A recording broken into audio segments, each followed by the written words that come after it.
Moi, je dirais que c'est un rapport assez ambivalent et aussi assez polarisé.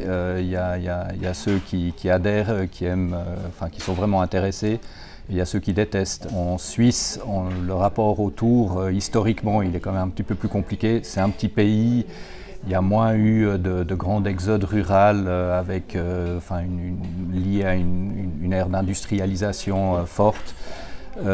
Qui fait qu'effectivement, voilà, l'urbanisation de masse, c'est moins développé. On a moins l'habitude en fait de ces grands ensembles urbains. Les gens se sentent en tout cas une légitimité de s'exprimer beaucoup plus grande et ont cette possibilité de s'exprimer et ont un avis aussi, disons, beaucoup plus tranché sur la question que ailleurs. Et c'est vrai que au travers d'initiatives populaires ou de votations, ils ont, on l'a vu avec Tawa, la possibilité de s'exprimer. Ça joue un rôle aussi. L'architecture se pense évidemment beaucoup par l'image et par la référence, donc effectivement on n'y échappe pas quand on pense à des tours. Des bons exemples, au final il n'y en a pas tant que ça. Je dirais que comme ça, quand on regarde vraiment très rapidement la production de Tours, personnellement je trouve qu'il y a beaucoup de déchets réellement. Il y a les classiques, hein. Si on va chercher Chicago, le siècle passé, les premiers bâtiments élevés de Sullivan qui sont forcément des icônes et des modèles.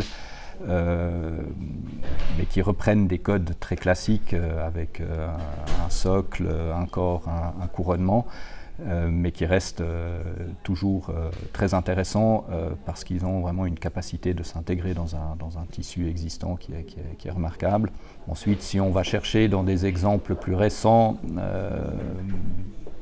c'est de la production helvétique. Herzog de Meuron à New York, alors une tour de logement, où je trouve qu'il y a autant un rapport plastique intéressant de l'extérieur que, sans avoir pu visiter des appartements, on le sent très bien, une qualité aussi du rapport de l'intérieur vers l'extérieur, qui est évidemment essentiel aussi. Donc ça, voilà, c'est un exemple que je pourrais citer.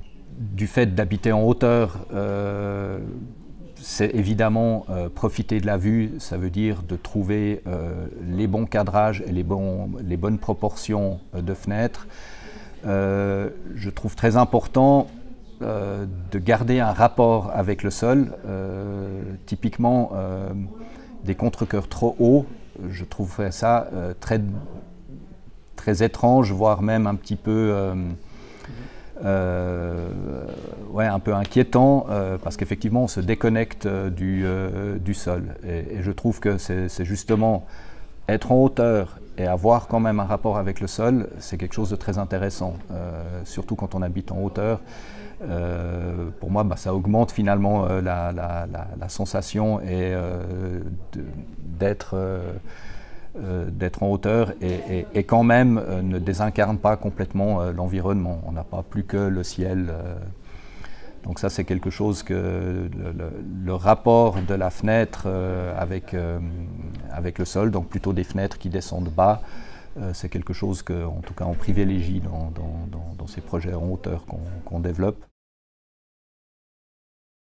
Pour moi, une tour, en tant que, disons, architecte en Suisse, quand on dépasse les 50 mètres, on commence à parler de tour.